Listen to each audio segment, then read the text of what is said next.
নমস্কার দর্শক বন্ধু, আমি জ্যোতিষ সম্রাট শ্রী শক্তি। আজকে আমি 2026 সাল কীরকম যেতে পারে প্রত্যেকটা রাশি ধরে ধরে একটা একটা করে বিচার করে বলবো যে 2026 সাল আপনাদের জীবনে কীরকম যাবে। প্রথমেই শুরু করছি মেষ রাশির কথা নিয়ে। মেষ রাশিতে দেখা যাচ্ছে যে মেষ রাশি যেসব জাতক জাতিকারা আছে তাদের মানে বছরের শুরুতেই গ্রহের অবস্থান যেরকম আছে, গ্রহের অবস্থানগুলো হচ্ছে বলে নিই। প্রথমে বছরের শুরুতেই বৃহস্পতি থাকছে বকরি হয়ে তৃতীয় ঘরে, মানে আপনার মিথুন রাশিতে, এবং আপনার পঞ্চমে কেতু অবস্থান করছে। নবম স্থানে বুধ, মঙ্গল, রবি এবং শুক্র অবস্থান করছে, এবং আপনার রাহু অবস্থান করছে একাদশে, এবং শনি অবস্থান করছে দ্বাদশ ভাবে। এই রকম ধরনের গ্রহ অবস্থান অনুযায়ী দেখা যাচ্ছে যে মেষ রাশির যেসব জাতক জাতিকারা আছে তাদের ক্ষেত্রে বলবো যে আপনাদের জন্মকালীন যে গ্রহের অবস্থান সেই অনুযায়ী কিন্তু আপনাদের বিচারের তারতম্য হবে। একেবারে পুঙ্খানুপুঙ্খ বিচারের জন্য কিন্তু আপনাকে জন্মকালীন হরস্কোপ এবং সেই সময়কার বিংশোত্তরীয় দশ অন্তর্দশাই আপনাকে কিন্তু ফল দিতে সক্ষম হবে।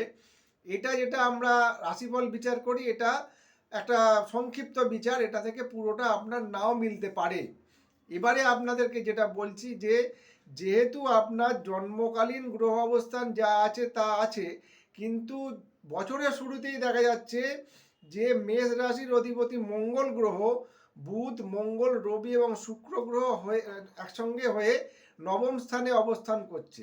এই নবম স্থানে অবস্থান করার জন্য দেখা যাবে যে আপনার একটা ভাগ্যের বিশাল একটা পরিবর্তন কিন্তু তৈরি হবে।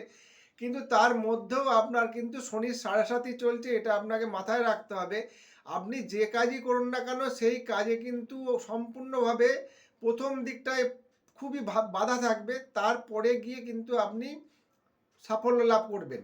কারণ হচ্ছে যেহেতু আপনার সাড়ে সাতির দ্বিতীয় মানে প্রথম ফেজ চলছে, কিন্তু 1 বছর অতিক্রান্ত হয়ে গেছে। এবারে আপনার ক্ষেত্রে দেখা যাবে যে রাশিপতি মঙ্গলটা খুব অবস্থান মানে 2026-এ অবস্থান খুব ভালো অবস্থানে রয়েছে। কাজেই আপনি কিন্তু একটু বছরের শুরুতে যদি আপনি মনোনিবেশ করে চলাতে পারেন, সাময়িক কিছু বাধা বিপত্তি থাকলেও কিন্তু আপনার আয় উন্নতির জায়গা ভালো। এটা সচেতন থাকবেন। আপনার কিন্তু পায়ে চোট আঘাত লেগে মানে অশুভ রক্তপাত বা আপনার ভেঙে যাওয়া এরকম ধরনের কিন্তু একটা প্রবণতা থাকবে। এবং আপনার ভাতৃস্থানীয় যারা আছে তাদের সঙ্গে যদি এতদিন ধরে সম্পর্ক হয়তো খুব একটা ভালো ছিল না, তাদের সঙ্গে আপনার সম্পর্কের কিন্তু একটা উন্নতি হবে। এবং যদি দেখা যায় যে আপনার এখানে যেহেতু নবম স্থানে বৃহস্পতির দৃষ্টি রয়েছে, সেহেতু কিন্তু দেখা যাচ্ছে যে ভাগ্যের একটা উত্থানের জায়গা কিন্তু আপনার রয়েছে। ব্যবসার সঙ্গে যারা যুক্ত তাদের ক্ষেত্রেও বলবো ব্যবসার জায়গা কিন্তু ভালো। 2026 সাল হচ্ছে রবির বছর। যেহেতু রবির বছর, আপনি হচ্ছেন মঙ্গলের জাতক, অগ্নিকারক গ্রহ মঙ্গল, এবং আপনার পঞ্চমপতি হচ্ছে রবি, অগ্নিকারক।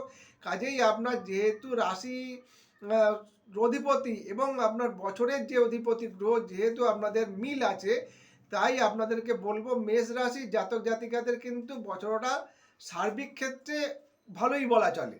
কাজেই সবাই সুস্থ থাকবেন, ভালো থাকবেন। যারা আমার সঙ্গে যোগাযোগ করতে চান আমার ফোন নাম্বারে অনলাইন বা অফলাইনে বিচার করাতে পারেন। নমস্কার দর্শক বন্ধু, সবাই সুস্থ থাকবেন, ভালো থাকবেন।